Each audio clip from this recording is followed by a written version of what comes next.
olishim kerak deb ikkilanmasdan so'yib olishimiz. Bu qurbonlikni so'yib olsam bir mazza qilib go'shtga so'yib olaman emas. Xudo menga buyurganligi uchun so'yib olaman.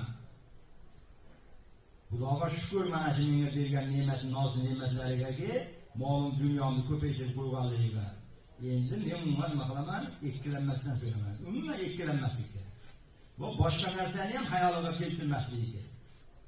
Chunki payg'ambar alayhissalatu vassalam shunday marhamat qilganlarki, sizlar qurbonlikni yerga yotqizib, bismillah Allohu akbar deb turib niyat bilan falonchining o'g'li pistonchidan Alloh taolo bu qurbonlikni qabul qilsin.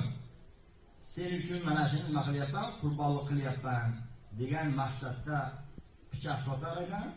Birinchi qon tomchisi yerga tushishligi bilan Alloh taolo qurbonlik qiluvchi odamning gunohini kechirib yuboradi degan.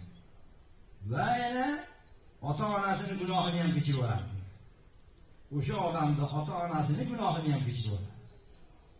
Juda katta marhamat u, Xudoning marhamati.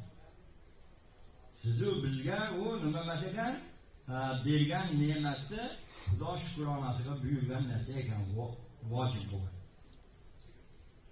Chunki har bir berilayotgan ne'mat Xudo tarafidan keladi. Siz bilan biz sababchi olasiz. Agar har bir oqil odam nazar solib qaraydigan bo'lsa, kimdir tinmay kechasi kunduzi ishlaydi, ammo u molini sotib yetmaydi. Xalq ichida boshmi qoladi?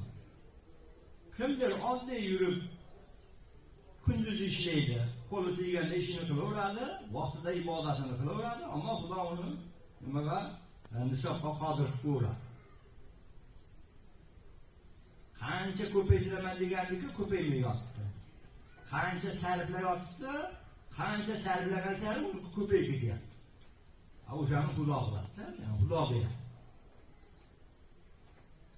Albatta kim birinchi marta mol dunyosini shu Zulhijja oyida hisob kitob turganidan qurbonlikqa yetib turgan bo'lsa, ozgina yetmay qolsa ham qo'rqmasdan Xudoga agar shuni qurbonlik qilib olar ekan, albatta yana eliga Xudo yetkazib qo'yadi. Chunki Xudo qodir zot. Alloh taolo o'zi shunday aytadiki, astag'firullah, innalloha